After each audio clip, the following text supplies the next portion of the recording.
ക്രിസ്തുവിന് വേണ്ടി യോഹന്നാൻ കരുതി വെച്ചൊരു വാക്കിനകത്ത് അയാളെ ചൂണ്ടിക്കാണിച്ചുകൊണ്ട് യോഹന്നാൻ ഇങ്ങനെ വിളിച്ചു പറയുന്നുണ്ട്, ഇതാ ദൈവത്തിന്റെ കുഞ്ഞാട്.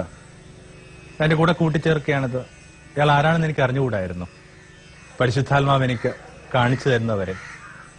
അതതിന്റെ ടെമ്പറൽ ആയിട്ട് നോക്കുമ്പോൾ അത് തെറ്റാ. കാരണം നിശ്ചയമായിട്ട് ഇതാരാണെന്ന് യോഹന്നാൻ അറിയാം. നമുക്ക് നന്നായിട്ടറിയാം, മേരിയും എലിസബത്തും ചർച്ചക്കാരാണ്. ഇതിന്റെ അർത്ഥം ഇവര് ബ്രദേഴ്സാ. ഒരു 6 മാസം വ്യത്യാസം പിറന്ന 2 കുഞ്ഞുങ്ങളാ. ഇവർക്ക് ചെറുപ്പം തൊട്ടേ പരിചയമുള്ള ഒരാളാണ് ജീസസ്. എന്നിട്ടും ജീസസ് ആരാണെന്ന് പറയുമ്പോൾ ജീസസ് എന്താണെന്നുള്ളത് അയാൾക്ക് മനസ്സിലായിരുന്നു എന്റെ അർത്ഥം. പലപ്പോഴും നമ്മൾ ഒരാളെ അറിയാമെന്ന് പറയുമ്പോൾ അല്ല ടെമ്പറലായ കാര്യങ്ങൾ മാത്രം നമുക്കറിയാവുന്നത്, അയാളുടെ സാധ്യത എന്താണെന്ന് നമുക്ക് കൃത്യമായിട്ട് മനസ്സിലാവുന്നില്ല. അയാളെ കണ്ടിട്ട് അയാളുടെ സാധ്യതയെക്കുറിച്ച് തിരിച്ചറിയണമെങ്കിൽ നിശ്ചയമായിട്ടും പരിശുദ്ധാത്മാവ് തന്നെ നിങ്ങൾ പ്രേരിപ്പിക്കണം. തന്റെ അടുക്കലേക്ക് വന്നൊരു ചെറുപ്പക്കാരൻ ഗുരുയോട് ചോദിക്കുകയാണ്, നരേന്ദ്രനാണെന്ന് ആ ചെറുപ്പക്കാരന്റെ പേര്, ഗുരുവിന്റെ പേര് രാമകൃഷ്ണ പരമഹംസൻ. അങ്ങ് ദൈവത്തെ കണ്ടിട്ടുണ്ടോ? കാരണം അയാൾ ദീർഘമായി അലച്ചില്ലായിരുന്നു കേട്ടോ. ഈ ചെറുപ്പക്കാരന്റെ കണ്ണിലേക്ക് നോക്കിയിട്ട് ഗുരുജി പറഞ്ഞു, ഉവ്വ് കണ്ടിട്ടുണ്ടല്ലോ, കണ്ടുകൊണ്ടേയിരിക്കുന്നു. എവിടെ? നിന്റെ കണ്ണുകളിൽ. ആ ചെറുപ്പക്കാരന്റെ ജീവിതത്തെ ഇങ്ങനെ മാറ്റിമറിച്ചു.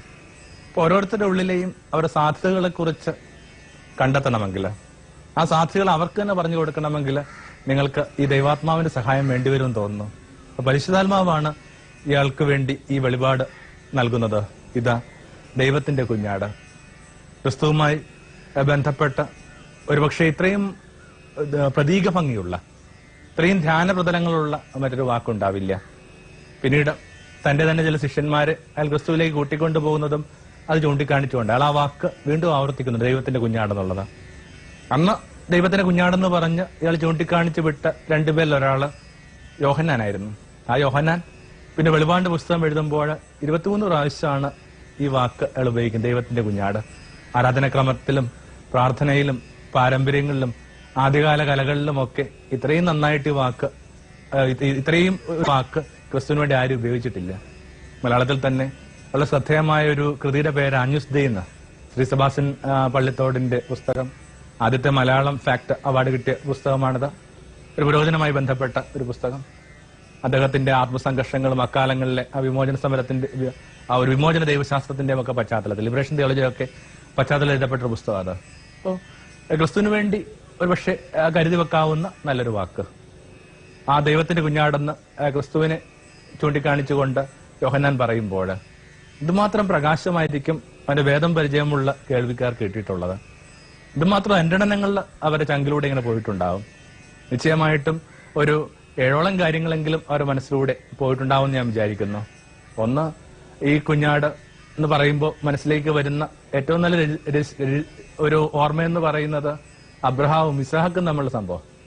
മകനെ ബലിയർപ്പിക്കാൻ വേണ്ടി വെളിപാട് കിട്ടുന്ന ഒരു അപ്പൻ, എന്നിട്ട് ഈ മകനുമായിട്ട് അപ്പൻ മല കയറാൻ പോവുകയാണ്.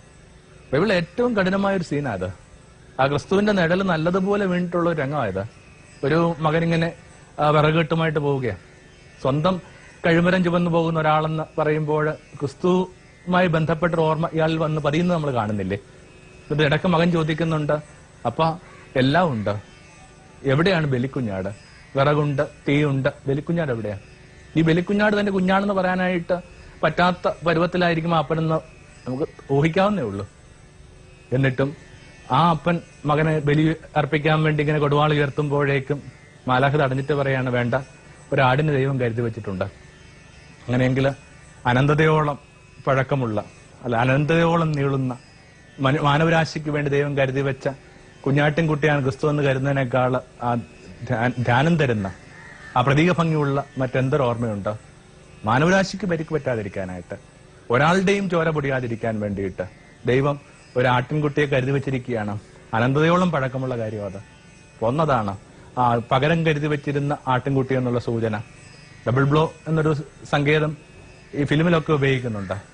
അതായത് ആദ്യം നമ്മൾ അത്ര ഗൗരവമായിട്ട് ശ്രദ്ധിക്കാത്ത ചില കാര്യങ്ങൾ ഏതാണ്ട് അതിന്റെ അവസാനത്തേക്ക് എത്തുമ്പോഴേക്കും റിപ്പീറ്റ് ചെയ്യുമ്പോൾ നമുക്ക് തോന്നുന്നു ഇവ തമ്മിൽ എന്തോ ബന്ധമുണ്ടല്ലോ. അങ്ങനെയെങ്കിൽ ഡബിൾ ബ്ലോ എന്ന് പറഞ്ഞ സങ്കേതം നന്നായിട്ട് ഉപയോഗിക്കപ്പെട്ട പുസ്തകമാണ് വേദം. നിശ്ചയമായിട്ടും അബ്രഹാത്തിന്റെയും ഇസ്ഹാക്കിന്റെയും ബലിയുടെയും ഒക്കെ ആ ഒരു ഡബിൾ ബ്ലോ എന്ന് പറയുന്നത് ക്രിസ്തുവിന്റെ ബലിയിലാണ്. പക്ഷെ ആകപ്പാടൊരു വ്യത്യാസമേ ഉള്ളൂ. അവിടെ ഇങ്ങനെ ആ മകന് വേണ്ടി പകരമായിട്ട് ദൈവം ഒരപ്പന്റെ നിലവിളി കേട്ട് കഴിഞ്ഞപ്പോൾ പകരം ഒരു കുഞ്ഞാട്ടിൻകുട്ടിയെ കരുതി വെച്ചതായിട്ട് പറയുന്നുണ്ട്. പക്ഷെ ഇവിടെ ആവട്ടെ തന്റെ പുത്രന്റെ പകരമായിട്ട് അയാളൊരു കുഞ്ഞാട്ടിൻകുട്ടിയും കരുതി വെച്ചിട്ടില്ല. കാരണം അയാളാ കുഞ്ഞാട്ടിൻകുട്ടി. അപ്പ വിറകുണ്ട്, തീയുണ്ട്, ഏതാണ് കുഞ്ഞാട്ട്? നീ തന്നെയാ കുഞ്ഞാട്. ഇപ്പൊ ഒരു ജീവിതത്തിനൊരു പ്രത്യേക ഘട്ടത്തിൽ വെച്ച് ചില മനുഷ്യരെങ്കിൽ അങ്ങനെ സങ്കല്പിച്ചു തുടങ്ങുന്നത് നല്ലതാ. ആ തങ്ങളാണ് ചില കാര്യങ്ങൾക്ക് വേണ്ടി കരുതി വെച്ചിട്ടുള്ളത്. അതിനകത്ത് എന്തുമാത്രം പരിക്ക് പറ്റിയാൽ പോലും. പഴയ കാലങ്ങളിലൊക്കെ നമ്മുടെ വീടുകൾ പച്ചപിടിച്ച എങ്ങനെയാണ്? ചില ഈ അഞ്ജുസ് ദൈവം ഉള്ളതുകൊണ്ടാണ്. അഞ്ജുസ് ദൈവം എന്ന് പറഞ്ഞ വാക്കിന്റെ അർത്ഥം ദൈവത്തിന് കുഞ്ഞാട്ടിൻകുട്ടിയാണ് നമ്മൾ സൂചിപ്പിച്ചു. അപ്പൊ ഇങ്ങനെ ചില ദൈവത്തിന്റെ കുഞ്ഞാട്ടിൻകുട്ടിയെ കണക്ക് ചില മക്കള്, ഒരു പെൺകുട്ടിയാവാം ആൺകുട്ടിയാവാം, ഇവരെ ഈ പരിക്കൊക്കെ സ്വീകരിക്കണം.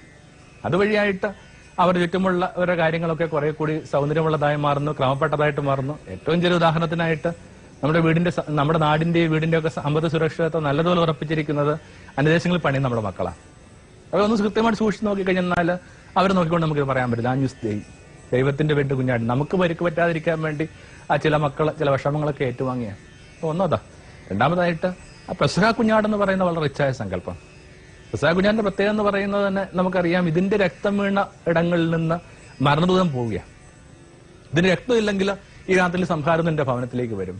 എന്താ എന്റെ അർത്ഥം? ക്രിസ്തുവിന്റെ ഒരു സ്മൃതി, ക്രിസ്തുവിന്റെ ഒരു ധ്യാനം, അവന്റെ ചിതറപ്പെട്ട രക്തത്തെക്കുറിച്ചൊരു വീണ്ടെറിവ്, ഒരു തിരിച്ചറിവ് ഒക്കെ ഉള്ള ഇടങ്ങളിൽ നിന്ന് മരണം മാറി നിൽക്കും. കാരണം ഇയാൾ മരണവുമായിട്ട് ബന്ധപ്പെട്ട ഒരാളല്ല, മരണത്തെ പ്രതിരോധിക്കാൻ വേണ്ടി ദൈവം കരുതി വെച്ചിരുന്ന ഒരാളാണ്.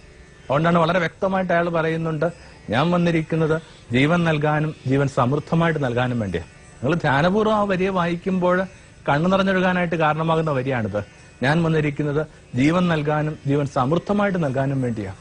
അത്രയും സമൃദ്ധികളൊക്കെ നമ്മൾ അനുഭവിക്കുന്നുണ്ടോ? വളരെ അടുപ്പമുള്ളവർ തമ്മിൽ പലപ്പോഴും ചോദിക്കാറുള്ള ചോദ്യമുണ്ടല്ലോ, എങ്ങനെയുണ്ട് ജീവിതം? നമുക്ക് കിട്ടുന്ന ഭേദപ്പെട്ട ഉത്തരം എന്താണ്? കുഴപ്പമില്ലെന്നുള്ള ഉത്തരം. കുഴപ്പമില്ലെന്നൊരു ഉത്തരം പരീക്ഷ കഴിഞ്ഞ് വരുന്ന നിങ്ങളുടെ കുഞ്ഞിൽ നിന്ന് കിട്ടിക്കഴിഞ്ഞാൽ നിങ്ങൾക്കൊരു കാര്യം നിശ്ചയമായിട്ട് ഉറപ്പിക്കാം, അതിന്റെ കാര്യം പോക്കാം. അത് 40% പോലും എഴുതിയിട്ടില്ല. അപ്പൊ നമ്മളുടെ ചുറ്റും ജീവിക്കുന്ന വളരെ ഭേദപ്പെട്ട നിലയിൽ ജീവിക്കുന്ന കരുതുന്ന മനുഷ്യർ പോലും അവരുടെ സാധ്യതകളുടെ ആ 40% അപ്പുറം ഒന്നും ഉപയോഗപ്പെടുത്തുന്നില്ല. ഞാൻ വന്നിരിക്കുന്നത് ജീവൻ നൽകാനും ജീവൻ സമൃദ്ധമായിട്ട് നൽകാനും വേണ്ടിയാ. എന്തും ഈ ക്രിസ്തുവിന്റെ കൂടെ ചേർന്ന് നിൽക്കുമ്പോൾ, ക്രിസ്തു എന്ന് ഞാൻ പറയുമ്പോൾ ക്രിസ്തു പ്രതിദാനം ചെയ്യുന്ന, റെപ്രസെന്റ് ചെയ്യുന്ന ആ ഒരു വാല്യൂ സിസ്റ്റം ഉദ്ദേശിക്കുന്നത്. എന്തും അതിനോടുകൂടി ചേർന്ന് നിൽക്കുമ്പോൾ മാത്രമേ നിലനിൽപ്പുള്ളൂ. അതുകൊണ്ടാണല്ലോ വളരെ വ്യക്തമായിട്ട് ക്രിസ്തു പറയുന്നുണ്ട്, എന്നോടൊപ്പം ശേഖരിക്കാത്തവരൊക്കെ ചിതറിക്കുന്നു. Who does not gather me with me shatters. എന്തിനകത്ത് വളരെ പ്രധാനപ്പെട്ട പാടോ? ഒരു സൗഹൃദം പോലും ഇങ്ങനെ മരണത്തോളം നിലനിൽക്കണമെങ്കിൽ നിശ്ചയമായിട്ടും അതിന്റെ മധ്യ ക്രിസ്തു ഉണ്ടാവണം. അല്ലാതെ അപ്പോൾ തോന്നിയ ഒരു ഭ്രമത്തിന്, ചില താല്പര്യങ്ങൾക്ക്, ചില മമതകൾക്ക് ഒരേ വേവ് ലെങ്ത്, ഫ്രീക്വൻസി തുടങ്ങിയ ഘടകങ്ങളുടെ പുറത്ത് നിങ്ങൾ സൗഹൃദം രൂപപ്പെടുത്തുകയാണെങ്കിൽ എന്തുമാത്രം നിലനിൽപ്പുണ്ടാവും? മധ്യ ഈ ഗുരുസാന്നിധ്യം ഉണ്ടാകുന്നുള്ള പ്രധാനം. ഒരു വ്യാപാരം പോലും ഇങ്ങനെ നമുക്ക് സ്വസ്ഥമായിട്ട് കിടന്നുറങ്ങാൻ പറ്റുന്ന പരുവത്തിൽ നമ്മളെ നിലനിർത്തണമെങ്കിൽ അയാളോടൊപ്പം ശേഖരിക്കണം. അയാൾക്ക് നിരക്കാത്ത കാര്യങ്ങൾ ഈ വ്യാപാരത്തിൽ ഉപയോഗപ്പെടുത്തി കഴിഞ്ഞാൽ വ്യാപാരം കുതിച്ചു കയറുന്നുണ്ടാവും, പക്ഷെ നിങ്ങൾക്ക് സ്വസ്ഥ ഉണ്ടാവുമോ? രണ്ടാമത്തേതാ പെസഹ കുഞ്ഞാട്, മരണത്തെ പ്രതിരോധിക്കാൻ വേണ്ടി ദൈവം കരുതി വെച്ചിരിക്കുന്ന ഒരാള്. മൂന്നാമതായിട്ട് അന്നും ബലി നടന്നിരുന്ന ഒരു ദേവാലയമാണ് ജെറുസലേം ദേവാലയം എന്ന് പറയുന്നത്. പാവപ്പെട്ട മനുഷ്യരായിരുന്നു, പക്ഷെ അഷ്ടിക്ക് വകയില്ലാഞ്ഞ കാലത്തും അവർ തങ്ങളുടേതായ ചില പ്രത്യേക ദിനങ്ങളിൽ കൊണ്ടുപോയിട്ട് ഈ ആടുകളെ കൊണ്ടുപോയി ബലിയർപ്പിക്കും. അതിങ്ങനെ ആ മാനവരാശിയുടെ പാപത്തിന് വേണ്ടി എന്ന് അവർ കരുതി വെച്ചിരുന്ന ഒരു സങ്കല്പമാണ്. രാവിലെയും വൈകുന്നേരം ഈ ബലി അർപ്പിക്കുന്നുണ്ട്. പക്ഷെ യോഹന്നാൻ ഇത് പറയുമ്പോൾ ആ പശ്ചാത്തലത്തിൽ നിശ്ചയമായിട്ടും ഈ ദേവാലയത്തിലേക്ക് തെളിക്കപ്പെടുന്ന ആ ആട്ടിൻപറ്റങ്ങൾ കൂടി കാണും. നിന്നുകൊണ്ടാ പറയുന്നത് ഇതാ ദൈവത്തിന്റെ കുഞ്ഞാട്. അതിന്റെ അർത്ഥം ഇത്രയും കാലമുള്ള നമ്മുടെ ബലികള്, ഈ മൃഗങ്ങളെ അർപ്പിച്ചുകൊണ്ടുള്ള ബലികള്, പ്രതീക ഭംഗിയുള്ള ബലികളൊക്കെ ഇനി അവസാനിപ്പിക്കണം നേരമായി. ഇനി ക്രിസ്തു എന്ന് പറയുന്ന യഥാർത്ഥ കുഞ്ഞാടിനോടുകൂടി ആ പാവപരിഹാര ബലി സംഭവിക്കാൻ പോവുകയാണ്. കാരണം ഇടറിപ്പോയവന് സംരക്ഷിക്കാൻ പറ്റത്തില്ല. വക്കോളം നൈർമല്യം ഉള്ള ഒരുവന് മാത്രമേ ഇടർച്ചയിലൂടെ കടന്നു പോകുന്നവർക്ക് പരിഹാരം പറയാൻ പറ്റുകയുള്ളൂ. അങ്ങനെയെങ്കിൽ ഈ മനുഷ്യനായിരിക്കും ഇനി വരുംകാലങ്ങളുടെ മാനവരാശിയുടെ പാവപരിഹാരങ്ങൾക്ക് വേണ്ടിയുള്ള ഏക ബലിക്കുഞ്ഞാട്. നാലാമതായി മറ്റൊരു സൂചന യേശയൊക്കെ പറയുന്ന ഒരു വാക്ക, ബലിക്ക് വേണ്ടി കൊണ്ടുപോകുമ്പോൾ രോമം കത്തിരിക്കാനായിട്ട് കൊണ്ടുപോയ ആ ആട്ടിൻകുട്ടി, ആ ആട്ടിൻകുട്ടിയുടെ പ്രത്യേകത എന്താണ്? കൊതറിയില്ലെന്നാ പറയുന്നത്.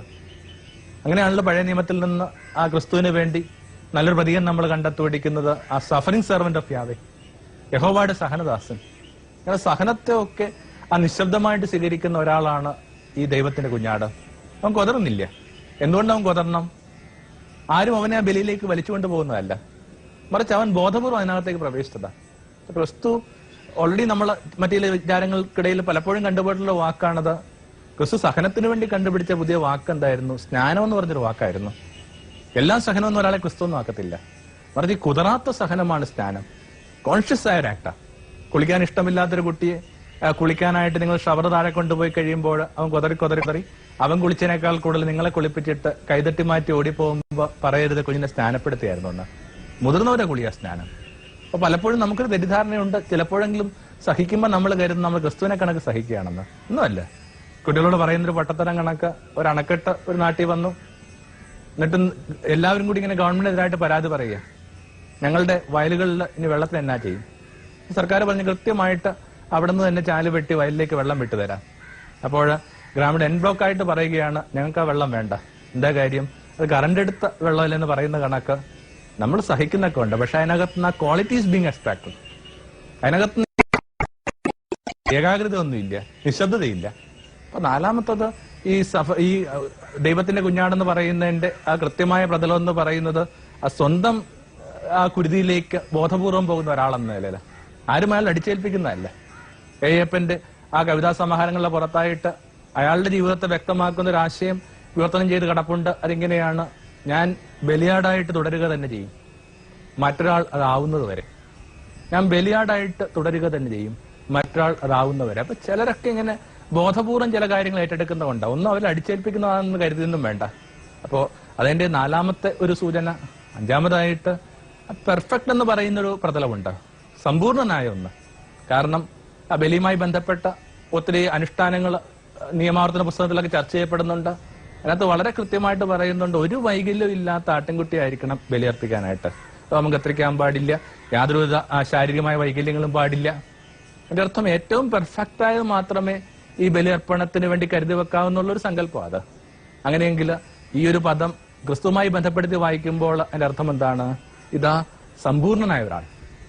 നിങ്ങൾക്ക് നിങ്ങൾ പരിപൂർണതയെ അന്വേഷിക്കുന്നെങ്കിൽ, നിങ്ങളൊരു പെർഫെക്റ്റ് ആയ ഒരു പാരഡിമാണ് അന്വേഷിക്കുന്നെങ്കിൽ, പെർഫെക്റ്റ് ആയ റോൾ മോഡലാണ് നിങ്ങൾ അന്വേഷിക്കുന്നെങ്കിൽ, ഇയാളെക്കാൾ ഭേദപ്പെട്ട അധികം പേരെ നിങ്ങൾ കണ്ടെത്താൻ പോകുന്നില്ല. അത് നന്നായിട്ട് അയാളുമായി ബന്ധപ്പെട്ട എല്ലാം മനസ്സിലാക്കിയിട്ടുണ്ട്. എന്താ കാര്യം? ക്രിസ്തു കൊല്ലപ്പെടുന്നതിന് തൊട്ടു മുമ്പായിട്ട് നമുക്കറിയാം, അയാൾക്കെതിരായിട്ട് കഠിനമായ വചസ്സുകൾ ഉച്ചരിച്ച ന്യായാധിപൻ പീലാത്തോസ്, അയാൾ ഒരിക്കലും അയാൾക്ക് വേണ്ടി സംസാരിച്ചിട്ടില്ല. അയാൾ എപ്പോഴും സംസാരിച്ചിരുന്നത് ഒന്നെങ്കിൽ താൻ ഇങ്ങനെ ശമ്പളം വാങ്ങുന്ന റോമാ ഭരണകൂടത്തിന് വേണ്ടിയാ, കാരണം അതിന്റെ സബോർഡിനേറ്റ് അയാള്, അല്ലെങ്കിൽ തന്റെ മേൽ ഈ കഠിനമായ സമ്മർദ്ദം തരുന്ന ആ യഹൂദ സമൂഹത്തിന് വേണ്ടിയാണ് ഇയാൾ സംസാരിച്ചത്. ഒരർത്ഥം ഇയാൾ ഒരിക്കലും തനിക്ക് വേണ്ടി ഒന്നും മിണ്ടിയിട്ടില്ല. എന്നാൽ ആകപ്പാട് തനിക്ക് വേണ്ടി മിണ്ടിയ ഒരൊറ്റ കാര്യം മാത്രമേ ഉള്ളൂ. അയാൾ ക്രിസ്തുവിനെ ഇങ്ങനെ ചൂണ്ടിക്കാണിച്ചുകൊണ്ട് മാനവരാശിയോട് പറഞ്ഞു, ഇതാ മനുഷ്യൻ. എച്ച് ഹോമോ എന്ന ആ വാക്ക് ഒത്തിരി ഇടങ്ങളിൽ മെഡിറ്റേഷന് വേണ്ടിയൊക്കെ നമ്മൾ ഉപയോഗിക്കുന്നുണ്ട്. ഇതാ മനുഷ്യൻ. അതായത് അതിന്റെ അർത്ഥം, നിങ്ങളൊരു പരിപൂർണ ഒരാളെ തിരയുന്നെങ്കിൽ നിങ്ങൾക്ക് ഇതിനേക്കാൾ ഭേദപ്പെട്ട റോൾ മോഡൽ ഇല്ല. ഇനി മനുഷ്യനായിരിക്കുക എന്ന് പറയുന്നതിന്റെ അർത്ഥം ഇയാളെ കണക്കായിരിക്കുക എന്നുള്ള. ഇയാളെ കണക്ക് കൃതജ്ഞതാപൂർവ്വം ജീവിക്കുക, ഇയാളെ കണക്ക് കരുണയോടുകൂടി ജീവിക്കുക, ഇയാളെ കണക്ക് വിശാലതയോട് ജീവിക്കുക, ഇയാളെ കണക്ക് മാപ്പ് കൊടുക്കുക, ഇയാളെ കണക്ക് കണ്ണു നനയുക എന്നൊക്കെ അതിന്റെ അർത്ഥം. അപ്പോൾ ആ പെർഫെക്റ്റ് എന്ന് പറയുന്ന ആ സൂചന നിശ്ചയമായിട്ട് ഈ വാക്കിനകത്ത് അവന്റെ ശിഷ്യന്മാര്, യോഹന്നാന്റെ ശിഷ്യന്മാര് കൃത്യമായിട്ട് അതിനകത്ത് നിന്ന് വായിച്ചെടുത്തിട്ടുണ്ടാവണം. ഇതാ ദൈവത്തിന്റെ കുഞ്ഞാട് എന്ന് യോഹന്നാൻ വിളിച്ചു പറയുമ്പോൾ മറ്റൊരു സൂചന നിശ്ചയമായിട്ടും ആ ദൈവസ്വരത്തിന് വിധേയപ്പെട്ട് ജീവിക്കുന്ന ഒരാൾ എന്നത് തന്നെ ആയിരിക്കണം. കാരണം ആത്യന്തികമായിട്ട് ഈ മുകളിലിരിക്കുന്ന ആളാണ് ഇടയൻ. അയാളുടെ ശബ്ദം കേൾക്കുക എന്നുള്ളതാണ് മാനവരാശിയുടെ ധർമ്മം. നിർഭാഗ്യവശാല് അയാളുടെ ശബ്ദം തിരിച്ചറിയാൻ മാത്രം ട്യൂൺ ചെയ്യപ്പെട്ടതല്ല നമ്മുടെ ജീവിതം. അതുകൊണ്ട് നമുക്ക് അയാളുടെ ശബ്ദം മനസ്സിലാവുന്നില്ല. എന്നാൽ ഈ നിൽക്കുന്ന ചെറുപ്പക്കാരന് കൃത്യമായിട്ട് ദൈവത്തിന്റെ ശബ്ദം തിരിച്ചറിയാൻ പറ്റും. കാരണം അയാൾ ആകപ്പാടെ തിരഞ്ഞത് ആ ശബ്ദം മാത്രം. അപ്പം അയാൾക്ക് കൃത്യമായിട്ട് ആ ശബ്ദവുമായിട്ട് ധാരണയുണ്ട്, ബന്ധമുണ്ട്. അയാൾ എന്തിനാണ് നമ്മൾ ഉറങ്ങുമ്പോൾ ഈ വിജനതയിൽ പോയി പ്രാർത്ഥിക്കുന്നത്? അയാൾ എന്തുകൊണ്ടാണ് ശിഷ്യന്മാരെ വിട്ടിട്ട് മറുകരയിൽ പോയി കണ്ണും പൂട്ടിയിരിക്കുന്നത്? അയാൾ എന്തിനാണ് ആ നഗരം വിട്ട് മരുഭൂമിയിലേക്ക് പോകുന്നത്? ഒക്കെ ആ ശബ്ദം തിരിച്ചറിയാൻ വേണ്ടിയാ. വളരെ വ്യക്തമായിട്ട് ബൈബിൾ പറയുന്നുണ്ടല്ലോ, നീ ഇടത്തോട്ട് തിരിയുമ്പോഴും വലത്തോട്ട് തിരിയുമ്പോഴും ഇതാ നിന്റെ വഴിയെന്ന മൃദുമണ്ഡനം കേൾക്കും. എത്ര പേർക്ക് അത് കേൾക്കാൻ പറ്റുന്നുണ്ട്? കാരണം നമുക്കത്രയും ആ ധ്യാനത്തിന്റെ പിൻബലമൊന്നുമില്ല. പക്ഷെ ഈ ആടെന്ന്, കാരണം നമുക്കറിയാം ഏറ്റവും അടുപ്പമുള്ള ഒരു ബന്ധം എന്ന് പറയുന്നത് ഇടയനും ആടും തമ്മിലാണ്. ഇടയനില്ലാതെ ആടിന് നിലനിൽപ്പില്ല. വളരെ കൃത്യമായിട്ട് ആടിന് ശബ്ദം തിരിച്ചറിയുകയും ചെയ്യാം. കാരണം കൃത്യമായിട്ട് അവരുടെ സങ്കല്പങ്ങളുള്ള നിരീക്ഷണം പോലും എന്താണ്? ആട്ടിൻപറ്റങ്ങൾ ഇങ്ങനെ ഒരുമിച്ച് മേയ്ക്കുക. ഒരുമിച്ച് മേയുമ്പോൾ അന്ത്യാമ്പുവിനെ തമ്മിൽ കലർന്നു പോകും. ഇവർ തമ്മിൽ എങ്ങനെ വേർതിരിക്കാൻ പോവുക? ചാപ്പ കുത്തിയിട്ടില്ല, അടയാളങ്ങളൊന്നുമില്ല. ഇവര് ചെയ്യാവുന്ന ഒരൊറ്റ കാര്യം ഇതാണ്, ഇവയെല്ലാം തെളിച്ചുകൊണ്ട് ഒരു മൈതാനത്തിലേക്ക് പോവുക. എന്നിട്ട് മൈതാനത്തിന്റെ ഓരോ ഇടങ്ങളിൽ നിന്ന് ഓരോ ഇടയന്മാർ പതുക്കെ ചൂളം കുത്തും. 7 ചൂളം കുത്ത് കേൾക്കുമ്പോൾ 7 ആട്ടിൻപറ്റ അയാളുടെ അടുക്കലേക്ക് ചെല്ലും. വീട് ആട്ടിൻപറ്റ ചൂളം കുത്ത് കേൾക്കുമ്പോൾ വീട് ആട്ടിൻപറ്റ അയാളുടെ അടുക്കലേക്ക്. നമുക്ക് ലേമൻ എന്ന നിലയിൽ നമുക്ക് തോന്നുന്നത് എല്ലാ ഇടയന്മാരുടെയും ശബ്ദം ഒരുപോലെയാണ്. പക്ഷെ ആടിനല്ല.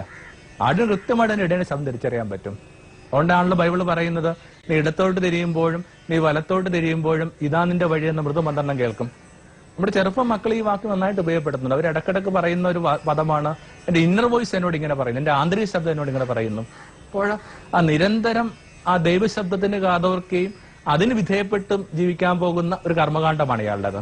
അതുകൊണ്ടാണല്ലോ 30-33 വയസ്സുള്ള ആ ചെറുപ്പക്കാരൻ തന്റെ ജീവിതത്തെ ഇങ്ങനെ സംഗ്രഹിക്കുന്നത്, അവിടുത്തെ ഹിതം പൂർത്തിയാക്കിയാണ് എന്റെ ഭക്ഷണം.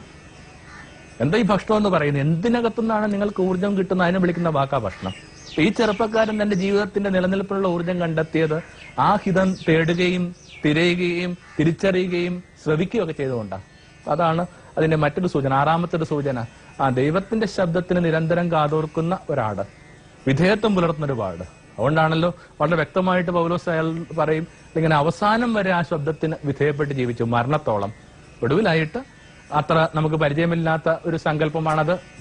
ആ മക്കബാരുടെ പുസ്തകത്തിന് ശേഷമൊക്കെ ഉള്ള, അല്ലെങ്കിൽ മക്കബാരുടെ കാലം തൊട്ട് തുടങ്ങിയ ഒരു സങ്കല്പമാണിത്.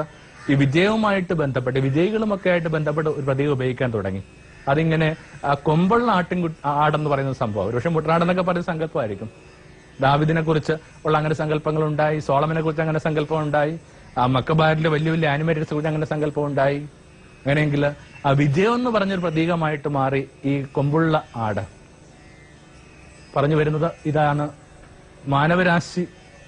മാനവരാശിയില് ദൈവം കണ്ടെത്താൻ പോകുന്ന വിജയം ഈ മനുഷ്യരിലൂടെ ആയിരിക്കും. Victory of God is in Christ. ക്രിസ്തുവിലൂടെ ദൈവം വിജയം കണ്ടെത്തും. ദൈവം വിജയം കണ്ടെത്താന്ന് പറഞ്ഞ അർത്ഥം എന്താണ്?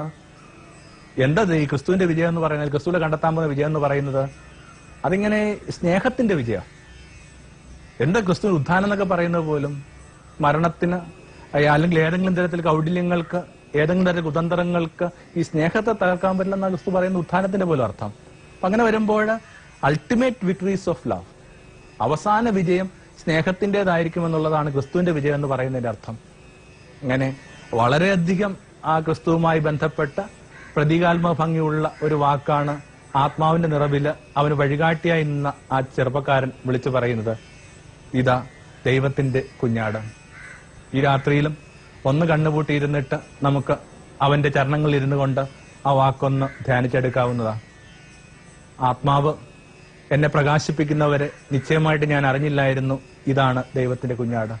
ഇപ്പോൾ എനിക്കറിയാം, ഇതാണ് അവൻ തെരഞ്ഞു വെച്ച, അവൻ കരുതി വെച്ച, അവന് വിധേയപ്പെട്ട, അവന് വേണ്ടി സഹിക്കാൻ തയ്യാറാവുന്ന, അവന് വേണ്ടി ബലിയർപ്പിക്കാനായിട്ട് തയ്യാറാവുന്ന, ഒടുവിൽ അവന്റെ വിജയം കണ്ടെത്താൻ പോകുന്ന ആ ദൈവത്തിന്റെ പ്രിയപ്പെട്ട കുഞ്ഞാട്ടിൻകുട്ടി.